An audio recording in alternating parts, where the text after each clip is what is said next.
Today, right. I am with Mr. Weiss. How are you? Hello. It's good to be here. And we were talking about the space elevator. Yeah, it's a proposed idea. I think someone, I forget, some Russian guy. I was going to write it down, but didn't want to pronounce it improperly. First thought of this idea actually in the 1800s, 1890s. So it's an idea that's been around for a while. And so, what is it?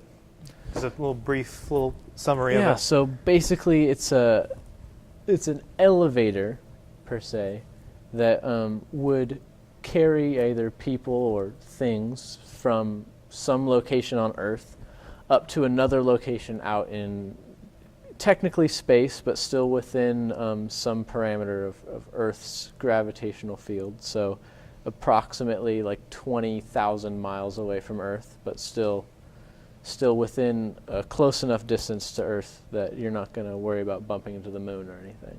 So I guess that the purpose nowadays is to deliver, rocket equipment up there. Is that to have your entire rocket go up the elevator and then launch from that point, so it uses less fuel? Is that the point? So I think the idea would be that, well, there's a few ideas of what to put at the end of the space elevator. There has to be some sort of anchor. The physics just requires there to be some heavier weight at the end of the anchor. It's like off in the space, right? Right. Space. So the end of the elevator, one of the main ideas is like a space station at the end of the elevator, where there would already be rockets docked there. So a rocket doesn't go up the elevator itself. I suppose one could be carried up the elevator, but the idea of the elevator would be to make it significantly cheaper to get things into space than to launch them on a rocket. So the approximate cost of launching something into space right now via rocket is about $10,000 a pound. And hopefully with the elevator, the theory is that you could get it down to about $100 a pound. Okay. So like 1,000% cheaper. And rocket fuel being something that takes up a lot of space and is very heavy, to get it already into space and to not have to worry about using up a lot of it leaving Earth would be very helpful. So I guess a launch pad isn't, kind of in the grand scheme of things, not actually that big. Would it be smaller if it was up in space to kind of minimize how much is actually up there, or would it have to be an actual full-sized launch pad? The size isn't as important to the physics. It just needs to be very heavy or have a lot of mass up there in order to provide a significant anchor for the elevator to not crumble apart or fly away or fall apart under its own weight. There are things you have to worry about. If it gets too big, though, to have too big of a launch pad or too big of a space station, you do have to worry about, there is debris up in space that could hit you.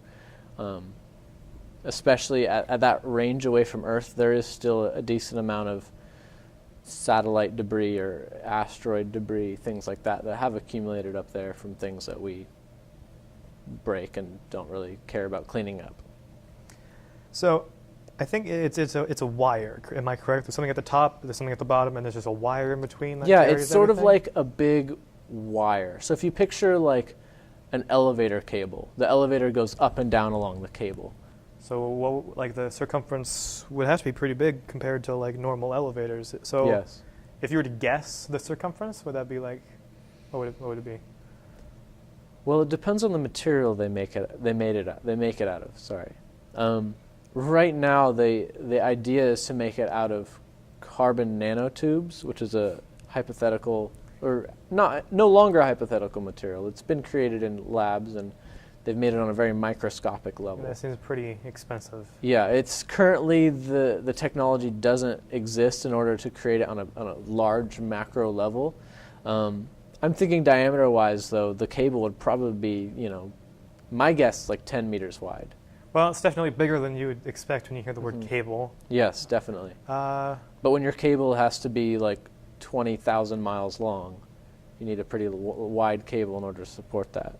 So before I found out it was a cable, space elevator made me think that it was just this really big structure, this actual like an enclosed area with an Yeah, elevator that's like inside of it going up and down. Like the width would be like a small Uh-huh. skyscraper kind of, but would be really tall. I was talking to a friend about it, and I'm like, this seems really impractical. Like having a structure that is actually like a contained, like building basically, seemed like it wouldn't work. But I guess if the cable has a really big width, depending on like the sizes of the two, is it kind of the same thing? My understanding of the designs, most of the designs people have come up with, I mean, some of them are like a cable an elevator that is enclosed, but most of the designs I've seen have been some vehicle-like structure. I think they could refer to it as the climber usually, that's attached to the outside of the cable, and it rides on the outside, almost like it hugs around and goes up along the cable. Right. I think it would just depend on whoever's designing it. Again, no one's really built one yet. And so, if it is a wire or if it's a building or something, no matter what it is, if it's high enough and it's using, I guess, and rotating around, is the top part rotating around enough to kind of keep it up, regardless of what it is?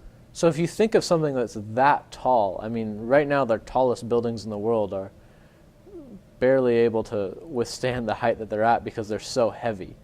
And that's because of just the constraints of the materials we use right now. And for one thing, like steel, I think, for example, the highest you can take a steel structure is somewhere around like 20 kilometers. Even if you're making something out of like a Kevlar type material or carbon fiber, that's still like 100 to 400 kilometers. But with this carbon nanotubes idea, it's so light that it's not going to break under its own weight. However, you still need to have something at the other end to make sure it's not going to crumble under its own weight. So the reason that they build it so far out is at some point, as you're getting away from Earth, the gravity of Earth decreases the further away you get, right? Right. And as the Earth's spinning, it's almost like if you can imagine holding like a pole or a rope with something heavy at the end, and you spin around and you swing this rope around. It's almost like the rope is pulling away from you, if you can imagine that. And that's kind of the idea behind this, is why that I was speaking earlier about having that anchor at the end of this elevator.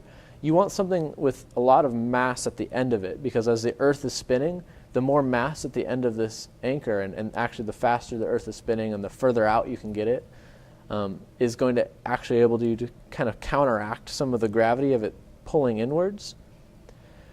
So it theoretically shouldn't break, even though you have a ton of gravity pulling it down back towards Earth. There's a lot of its own, what you call centrifugal force, due to the Coriolis effect, which is just the Earth spinning, that keeps it from crumbling under its own weight.